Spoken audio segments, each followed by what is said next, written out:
जनवरी का महीना बस शुरू ही हुआ था, लेकिन ठंड अपने चरम सीमा पर थी। चारों तरफ हाहाकार मचा हुआ था।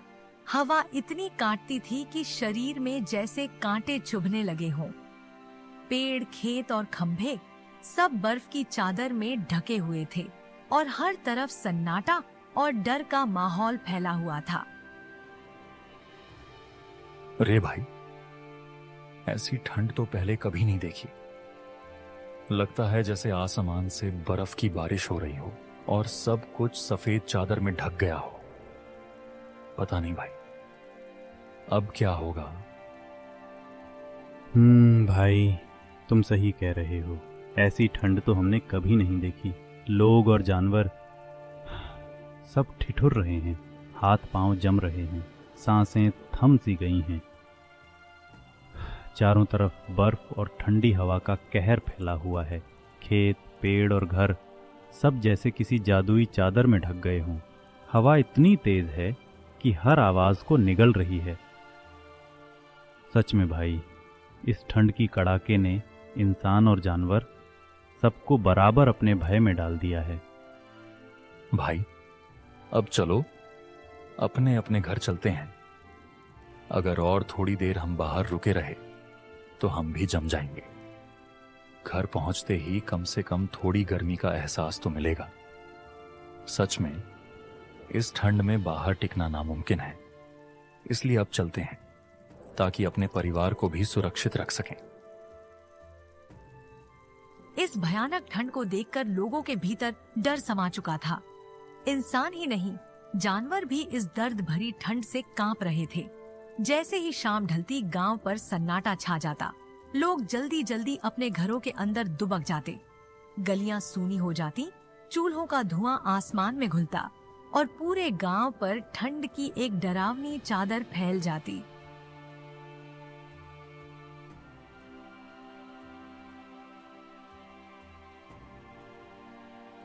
उस गांव में मदन नाम का भी एक गरीब लकड़हारा रहता था। वह रोज सुबह जंगल चला जाता, लकड़ियां काटता और अपने घर का गुजारा चलाता। मदन का जीवन कठिन था, लेकिन मेहनत और ईमानदारी से वह अपने परिवार का पेट भरता।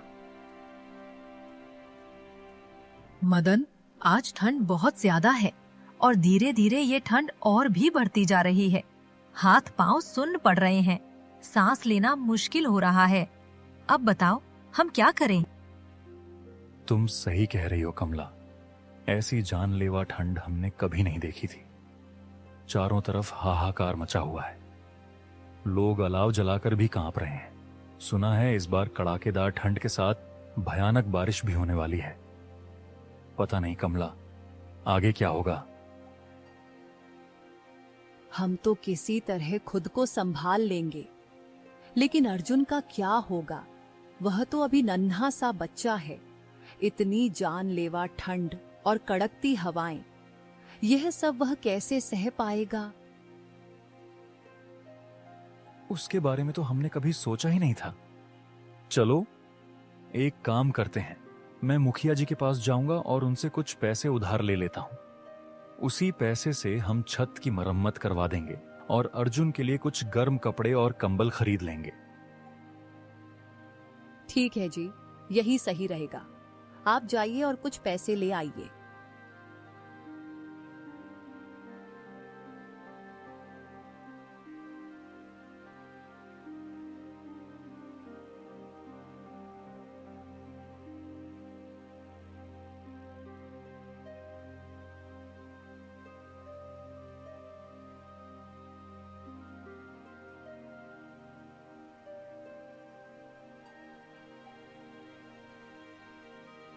अरे मदन भाई, अच्छा हुआ कि आप रास्ते में ही मिल गए। मैं तो अभी आपके घर ही जाने वाला था। घर पर लकड़ी खत्म हो चुकी है और ऊपर से ये जानलेवा ठंड। मदन भाई, कृपया करके कुछ लकड़ी घर पर पहुंचा दीजिए। वैसे आप अभी कहाँ जा रहे थे? अरे क्या बताऊं गोपाल भाई, देख रहे हो ना, ये ठंड जान लेने वाली है। और सुना है इस बार कड़कती ठंड के साथ भयानक बारिश भी आने वाली है। इसीलिए गोपाल भाई, मैं मुखिया जी के पास जा रहा हूं कुछ पैसे उधार मांगने। अच्छा ठीक है मदन भाई, जाइए, पर भूलना मत, जैसा भी हो किसी तरह लकड़ी घर पर पहुंचा देना, समझे? ठीक है गोपाल भाई, आप चिंता मत कीजिए, मैं किसी भी तरह लकड़ी आपके घर तक पहुंचा दूंगा। इतना कहकर मदन उधर से निकल पड़ता है।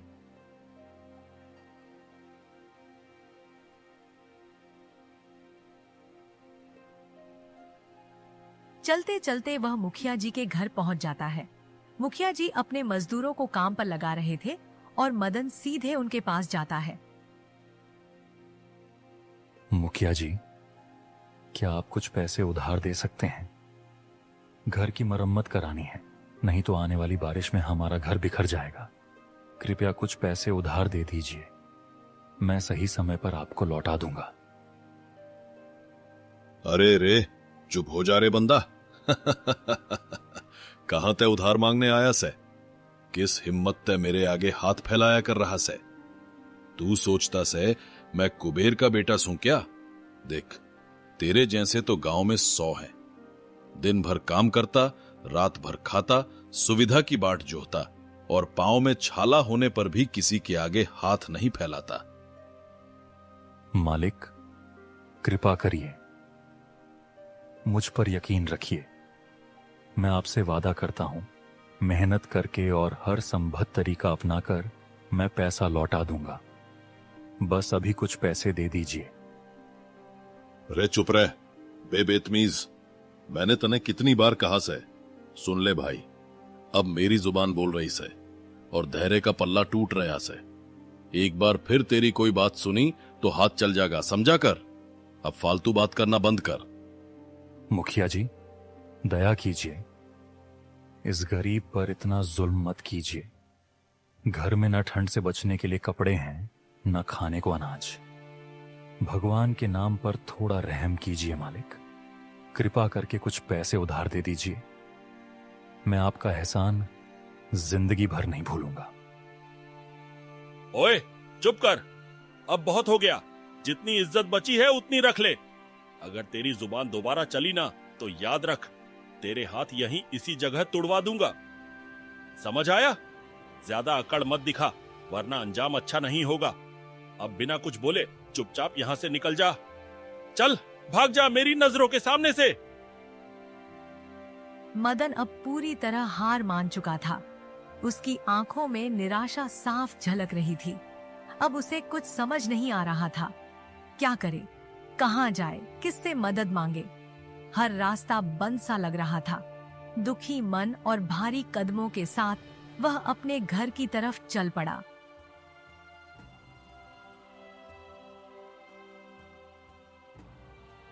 हे भगवान, अब क्या होगा मेरा बच्चा, मेरी बीवी, सब इस भयानक ठंड से ठिठुर रहे हैं।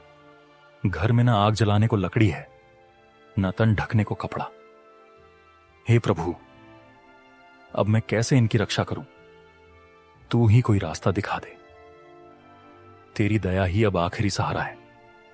मदन ज्यादा कुछ सोचे बिचारे बिना सीधा जंगल की तरफ चल पड़ा।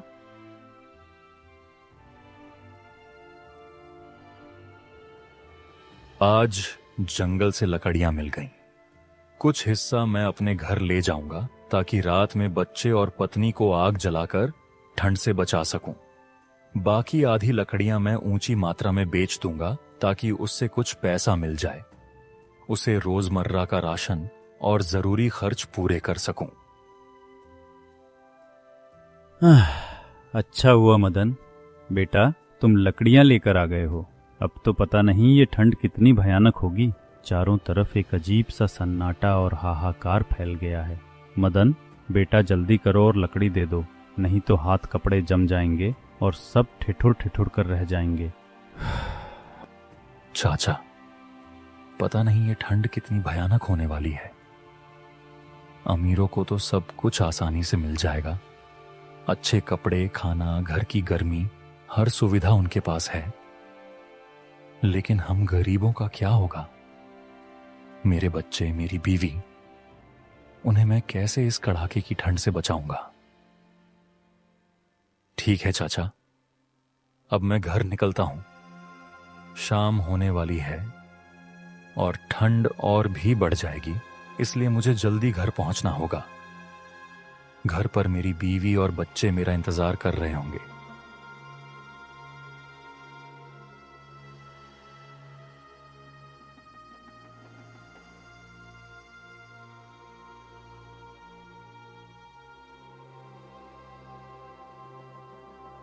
अरे मदन, घर पर लकड़ी पहुंचा दी ना? हाँ भाई, लकड़ी पहुंचा दी है। बूढ़े चाचा को दे आया हूं। इतना कहकर मदन वहां से धीरे धीरे निकल जाता है।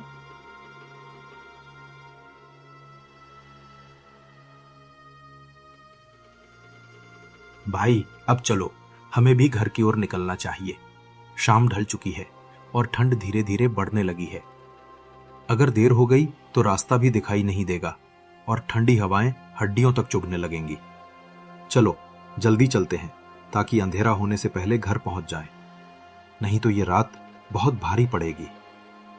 हाँ भाई, तुम बिल्कुल सही कह रहे हो। शाम ढलते ही चारों तरफ सन्नाटा छा गया है। न कोई आदमी दिख रहा है, न कोई जानवरों की आवाज सुनाई दे रही है। जैसे पूरा गांव किसी डर में सिमट गया हो। ठंडी हवा अब और भी तेज चलने लगी है, जिससे शरीर कांप उठा है। चलो भाई, देर मत करो, जल्दी निकलते हैं अपने घर की तरफ, वरना ये ठंडी रात हमें रास्ते में ही जकड़ लेगी।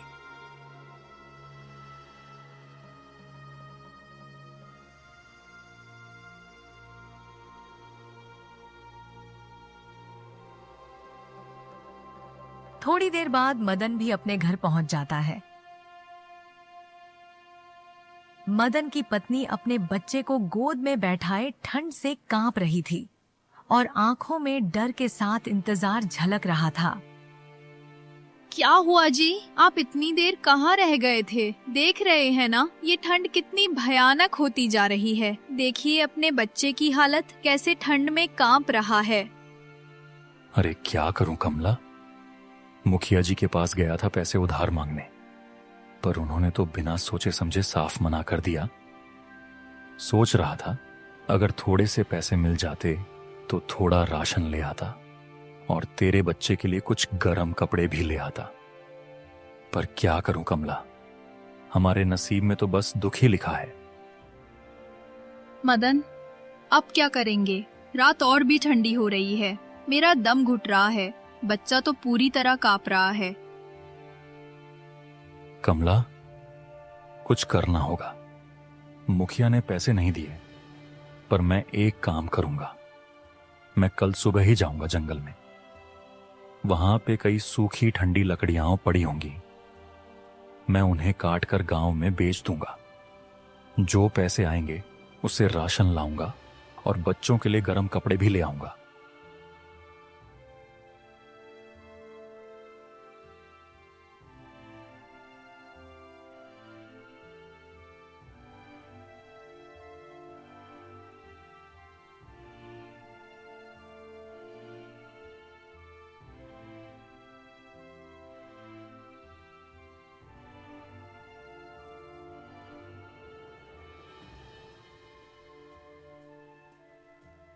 मदन भैया, कहाँ जा रहे हो इतनी सुबह कुल्हाड़ी लेकर?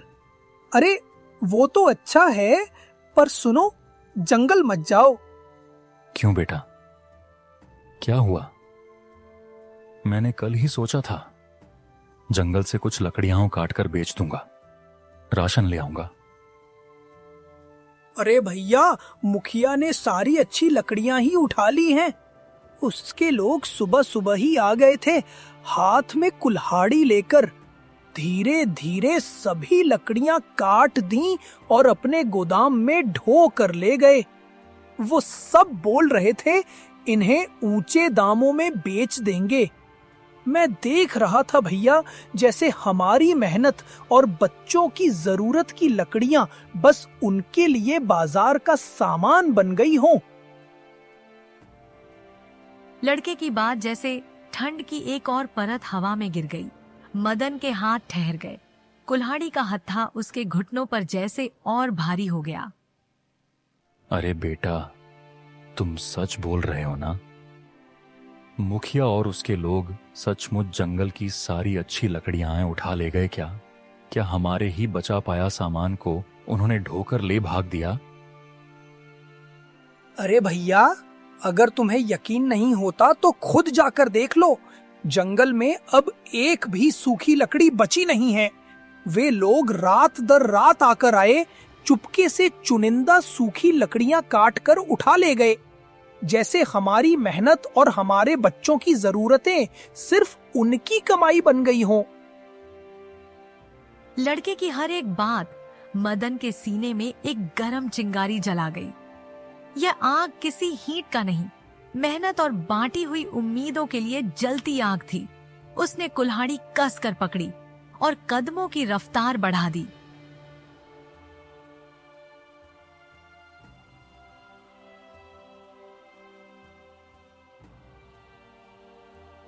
पर जब मदन जंगल पहुंचा, आंखों के सामने जो नजारा था उसने उसकी उम्मीदों को चीर दिया। जहां पहले से सूखी लकड़ियों के ढेर थे, वहां अब खालीपन पसरा हुआ था। धरती पर जेब जेब स्याह निशान, पर लकड़ियां कहीं नहीं। हवा ने उसकी कुल्हाड़ी के पास से गुजरते हुए एक कांटेदार खामोशी छोड़ दी। हे भगवान, अब मैं क्या करूं? कहां जाऊं? किसके पास जाऊं? वो लकड़ी जिस पर मेरी आंख थी, जिस पर मेरी उम्मीदें टिकी थीं, उसे किसी और ने उठा लिया। ओ प्रभु, और कितनी पीड़ा देंगे आप इस गरीब इंसान को? मेरी मेहनत, मेरी आशाएं और बच्चों की जरूरतें सब खाली हाथ रह गईं। अब क्या बचा है मेरे पास? मदन अब और क्या करता? उसके होश उड़ चुके थे। बेचारा जिस उम्मीद के सहारे जंगल आया था, अब वही उम्मीद पूरी तरह टूट चुकी थी। उधर घर में कमला और उसका बेटा आंखों में उम्मीद लिए मदन का इंतजार कर रहे थे। हर बीतते पल के साथ ठंड और भी तेज होती जा रही थी। हे भगवान, ठंड तो और भी बढ़ती जा रही है। मुझे जल्दी घर पहुंचना होगा। घर में कमला और मेरा बेटा इंतजार कर रहे होंगे। नहीं नहीं, देर नहीं करनी चाहिए। फिर मदन ठिठुरती ठंड को चीरते हुए अपने घर की ओर चल पड़ता है।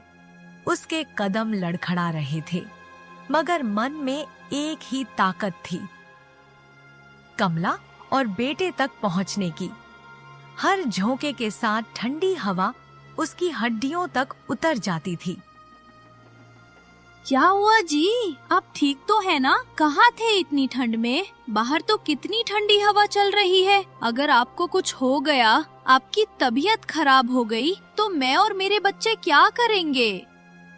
अरे क्या बताऊं कमला, क्या बताऊं? अब तो पता नहीं क्या होगा कमला। क्यों जी, क्या हुआ? आप इतनी परेशान क्यों दिख रहे हैं? आपके चेहरे से लग रहा है जैसे कोई गहरी चिंता सता रही हो। कमला, मैं जंगल लकड़ियां इकट्ठा करने गया था। सोच रहा था कि लकड़ियां लाकर गांव में बेच दूं और उस पैसे से घर के लिए थोड़ा राशन ले आऊं, तुम्हारे और हमारे बच्चे के लिए कुछ गर्म कपड़े भी खरीद लाऊं। लेकिन कमला, सब कुछ खत्म हो गया कमला, सब कुछ। अरे क्या हुआ है जी? आप साफ साफ तो बताइए, बताइए ना जी, क्या हुआ है? कमला, मैं जंगल गया था लकड़ी काटने के लिए, लेकिन वहां जाकर देखा सब लकड़ियां गायब थीं। एक भी लकड़ी नहीं बची थी। कमला, सब लकड़ियां पहले ही काटकर ले जाई जा चुकी थीं। लेकिन कौन ले गया जी? और ऐसा क्यों किया गया? और कौन हो सकता है कमला, जिसके पास कोई दया या रहम नाम की चीज ही नहीं है? इस गांव का मुखिया है कमला। उसने जंगल की सारी लकड़ियां ले चला दिया। सुबह ही उसके लोग आए थे और सारी लकड़ियां यहां काट कर ले गए। लेकिन वो इतनी सारी लकड़ियों का क्या करेगा जी? क्यों काट कर सब कुछ ले गया? अरे कमला, मैंने सुना है वो सारी लकड़ियां ऊंचे दामों पर बेचेगा। उसने बिल्कुल साफ साफ सोच रखा है लोगों की मुसीबत का फायदा उठाना। अब जब इतनी भयंकर ठंड है तो सबको लकड़ियां चाहिए ही चाहिए, और जब गांव में कोई लकड़ी ही नहीं मिलेगी तो लोग मजबूरी में सीधे मुखिया के पास ही जाकर लकड़ी खरीदने को विवश होंगे। हे भगवान, अब क्या होगा जी? अब हम क्या करेंगे? एक तो हमारे पास ठंड से बचने के लिए ना तो कोई गर्म कपड़ा है, ना ही कोई दूसरी चीज। बस वही लकड़ियां ही हमारा सहारा थीं, जिनसे हम अपना चूल्हा जलाते थे, जिनसे ये ठंडी रातें काटते थे। लेकिन अब वो भी नहीं रही। अब क्या होगा जी? मेरा छोटा बच्चा इस ठंड को कैसे सहन कर पाएगा? कहाँ जाएं? किससे मदद मांगे? तुम चिंता मत करो कमला, मैं कुछ तो उपाय ढूंढ लूंगा। ठंड से बचने के लिए तुम बच्चे को अंदर ले जाकर लेटाओ। आज रात के लिए थोड़ी सी बची हुई लकड़ियां जला देंगे, उससे काम चल जाएगा। रात तो गुजर ही जाएगी, कल कुछ और सोचेंगे। घबराने की जरूरत नहीं। इस कटु ठंड से केवल मदन और उसका परिवार ही नहीं बल्कि पूरा गांव त्रस्त था। चारों ओर ठंड का कहर फैल चुका था। हवा में बर्फ की सुई जैसी चुभन महसूस हो रही थी और लोग झिझकते हुए अपनी झोपड़ियों में ठंड से बचने की कोशिश कर रहे थे। भाई, ऐसी कड़कती ठंड मैंने पहले कभी नहीं देखी, न महसूस की थी। पता ही नहीं चलता कि ये ठंड और कितनी बढ़ेगी। तुम सही कह रहे हो भाई, ऐसी कड़कती ठंड को सहना मुश्किल ही नहीं, नामुमकिन है। हवा में बर्फ की सुई जैसी चुभन है, सांसों से धुआं निकल रहा है और हर कोई अपने शरीर को ढककर भी ठंड से कांप रहा है। ऐसी कड़कती ठंड में बस एक ही चीज हमें बचा सकती है भाई, लकड़ी। लेकिन पता नहीं भाई, आज मदन लकड़ी क्यों नहीं लाया? शायद उसे खबर ही नहीं थी कि ठंड इतनी बढ़ गई है। फिर भी इतनी जरूरत होने पर भी वह लकड़ी देने क्यों नहीं आया? अरे भाई, तुमने सुना नहीं? जंगल की सारी लकड़ियां काट दी जा चुकी हैं। अब एक भी लकड़ी नहीं मिल रही है। अरे भाई, ये कैसे हो सकता है? कल जब मैं जंगल देखकर आया था, वहां बहुत सारी लकड़ियां पड़ी थीं। अब सुनकर जानकर तो यकीन ही नहीं होता कि इतनी जल्दी सब कट गईं। भाई, हमारे गांव के मुखिया ने सारी लकड़ियां काट दी हैं, और तो और लकड़ियों के दाम भी काफी बढ़ा दिए हैं। अब इतनी कड़कती ठंड में ये हाल देखकर लोगों की मुश्किल और बढ़ गई है। जो भी हो भाई, मुझे बस लकड़ी चाहिए, चाहे कितनी भी कीमत चुकानी पड़े। और नहीं तो इस ठंड में कोई भी नहीं बचेगा। चारों तरफ बर्फ की चुभन, कांपती हवाएं और डर का माहौल है। अब कोई इंतजार नहीं कर सकता, हर पल कीमती है। सुबह हो चुकी थी, लेकिन ठंड अब भी अपनी पूरी ताकत से बरकरार थी। चारों ओर कोहरे की चादर फैली थी और लोग ठिठुरते हुए थर थर कांप रहे थे। कुछ अपने हाथों को रगड़कर गर्मी पाने की कोशिश कर रहे थे, तो कुछ अलाव की तलाश में इधर उधर भटक रहे थे। हवा में सिहरन ऐसी थी कि लगता था मानो ठंड हड्डियों तक उतर आई हो।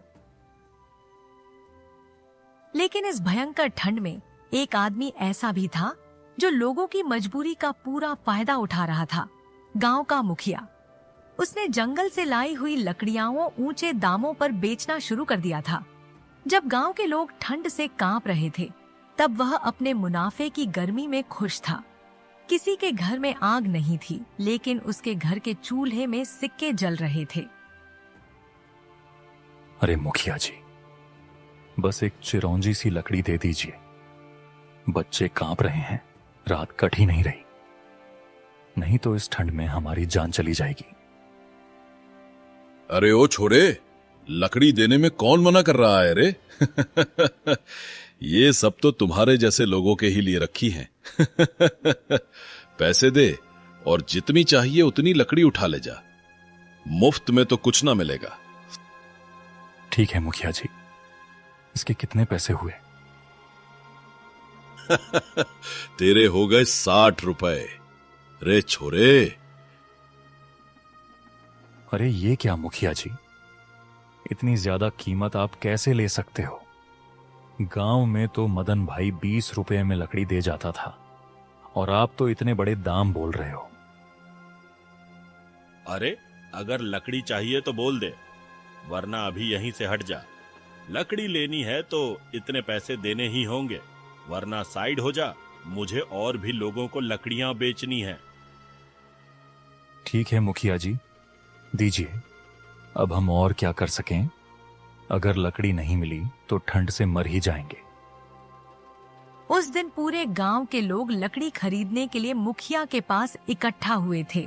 मुखिया सबको ऊंचे दाम पर लकड़ियां बेच रहा था, जबकि मदन और उसका परिवार ठंड से कांप रहे थे। मदन क्या करता? उसके पास पैसे ही नहीं थे। आप क्यों चुपचाप बैठे हैं? देख ही नहीं रहे क्या? मेरा बच्चा कितनी ठंड में थर थर कांप रहा है। जाएं और मुखिया से कुछ लकड़ी ले आइए। मदन को साफ साफ पता था कि उसके पास लकड़ी खरीदने के लिए एक भी पैसा नहीं है, फिर भी वह किसी आशा के सहारे मुखिया के घर की ओर चल पड़ा। मदन मुखिया के घर पहुंच गया। वहां पहुंचकर उसने देखा कि गांव के कई लोग लकड़ी खरीदने के लिए लंबी कतारों में खड़े थे। मदन ने जरा भी देर न की। वह धीरे से कतार में लग गया, उम्मीद की एक हरी किरण दिल में लिए कि शायद उसे भी कोई मदद मिल जाए। मुखिया एक एक करके सभी लोगों को लकड़ियां बेच रहा था। आखिरकार मदन की बारी आ ही गई। अरे मदन, कैसे आ गया? मुखिया जी, हमें भी जरा सी लकड़ी दे दीजिए, नहीं तो मेरे बच्चे और बीवी ठंड से मर जाएंगे। कृपया मुखिया जी, कुछ लकड़ियां हाँ दे दीजिए, मैं आपको उसके पैसे बहुत जल्द लौटा दूंगा। अरे देखो, ये लकड़ियां उधार मांगने आया है। तू क्या समझता है खुद को? मैं कोई गरीब खाना खोला हूं क्या कि लकड़ियां सबको मुफ्त बांट दूं? और वैसे भी तू तो सबको लकड़ी बेचता था, आज अचानक तेरे पास लकड़ियां कम कैसे हो गई? मुखिया जी, ऐसा मत कहिए, मेरी बीवी और बच्चे ठंड से मर जाएंगे। मैं आपके चरणों पर गिरकर हाथ जोड़ता हूं, कृपा करके कुछ लकड़ी दे दीजिए। अरे बस कर, अब दफा हो यहां से, नहीं तो मेरे हाथों तुझे पिटवाना पड़ेगा। ये लकड़ियां गरीबों के लिए नहीं हैं, जिनके पास पैसे हैं वही आगे आएं, वरना मत आओ। अब तू यहां क्यों खड़ा है? चल भाग यहां से। मदन कुछ कर न सका और मन भारी भारी भावनाओं से दबा हुआ वहां से उदास होकर अपने घर लौट आया। क्या हुआ जी? लकड़ी मिल गई या नहीं? क्या बताऊं कमला, मुखिया ने एक भी लकड़ी उधार नहीं दी, उल्टा मुझे वहां से बेइज्जत करके भगा दिया। अब क्या होगा जी? हम क्या करेंगे? लकड़ी के बिना तो हमारा जीना ही मुश्किल हो जाएगा। तुम ज्यादा परेशान मत हो कमला, देखना कल तक मुखिया का सारा घमंड टूट जाएगा और गांव के हर घर में लकड़ी होगी, तुम देख लेना। मदन के मन में कुछ अजीब सा चल रहा था। उसकी आंखों में एक तेज चमक थी और होंठों पर हल्की मुस्कान। कोई योजना, कोई चाल, जो सुबह तक मुखिया का सारा घमंड तोड़ देगी। रात के ठीक 12 बज चुके थे। ठंडी अपनी पूरी ताकत दिखा रही थी। हवा में बर्फ सी सिहरन घुली थी और चारों ओर सन्नाटा पसरा था। ऐसे में मदन ने कांपते हुए दरवाजा खोला और बिना कुछ सोचे सीधे मुखिया के घर की ओर चल पड़ा। हर कदम के साथ उसकी सांसों से भाप उठ रही थी, लेकिन उसके मन में जल रही आग उस ठंडी रात से कहीं ज्यादा गर्म थी।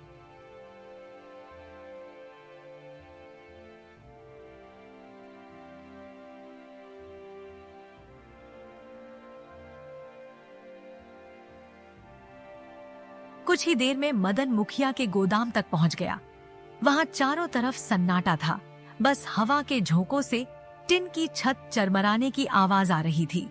गोदाम के अंदर से लकड़ियों की हल्की हल्की खुशबू आ रही थी। मदन ने चारों ओर देखा, कोई दिखाई नहीं दे रहा था। उसने गहरी सांस ली, जैसे कोई बड़ा फैसला करने जा रहा हो। अब देखता हूं मुखिया क्या करेगा।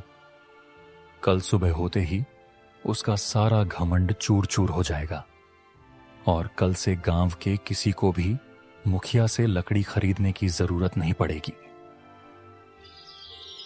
रात कट गई और सुबह हो चुकी थी। पूरे गांव में एक ही बात की चर्चा थी। हर घर के बाहर लकड़ियों का बड़ा सा ढेर रख दिया गया था। लोग हैरान थे और एक दूसरे से पूछ रहे थे, ये सारी लकड़ियां अचानक कहां से आ गईं? किसने अपने अपने घरों के बाहर ये ढेर रख दिए? कुछ की आंखों में राहत की चमक थी, तो कुछ के चेहरे पर अब भी सवाल और उत्सुकता झलक रही थी। अरे भाई, ये लकड़ियां यहाँ कहाँ से आ गईं? किसने किया ये सब? कौन हो सकता है जिसने हमारे लिए इतनी मदद की? खैर, जो भी हुआ, आज से ठंड से हमारे झगड़े खत्म। अब हम आराम से और खुशी से लकड़ी जलाकर रात काटेंगे।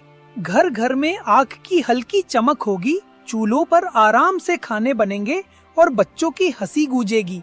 ठंडी अब हमें डरा नहीं पाएगी। हम सब साथ हैं और इस गर्माहट के साथ अब सर्दियां भी मीठी लगेंगी।